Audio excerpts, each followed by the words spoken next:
მოდით მოკლედ გადავხედოთ ნიკა ეგაძის გამოსვლას მილანი კორტინას ზამთრის ოლიმპიურ თამაშებზე. ქართველმა მოციგურავემ ვაჟთა ერთეულთა თანრიგში ასპარეზობა უკვე დაასრულა და მართლაც ისტორიული შედეგი გვაჩვენა. პირველი, ეს იყო ნამდვილი კამბექი. წარმოიდგინეთ, მოკლე პროგრამის შემდეგ ნიკა მე-15 ადგილზე იყო, მაგრამ თავისუფალ პროგრამაში ფენომენალურად გამოვიდა. მან მსაჯებისგან მიიღო 175.16 ქულა, რამაც თავისუფალ პროგრამაში მე-7 ადგილი მოუტანა და ჯამში 5 საფეხურით დააწინაურა. ასეთი ნახტომი ამ დონეზე ძალიან სერიოზული რამაა. მეორე, ამ შედეგს ისტორიული დატვირთვაც აქვს. რატომაა ეს ასეთი მნიშვნელოვანი? იმიტომ რომ მე-10 ადგილი საქართველოს საუკეთესო ოლიმპიური შედეგის გამეორებაა ვაჟთა ფიგურულ ციგურაობაში. ეს გვაჩვენებს, რომ ქვეყანას უკვე სტაბილურად შეუძლია მსოფლიოს ტოპ 10-ში ყოფნა.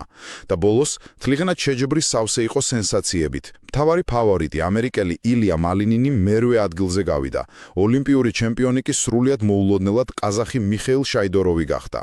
აქვე გეტყვით, რომ ხვალ 15 თებერვალს ოლიმპიადაზე ჩვენს წყვილს ანასტასია მეტელკინასა და ლუკა ბერულავას ვნახავთ. მოკლედ, ნიკა ეგაძემ ისტორიული შედეგი გაიმეორა. ოლიმპიადამ კი კიდევ ერთხელ დაამტკიცა, რომ სპორტში პროგნოზები ხშირად არ მართლდება.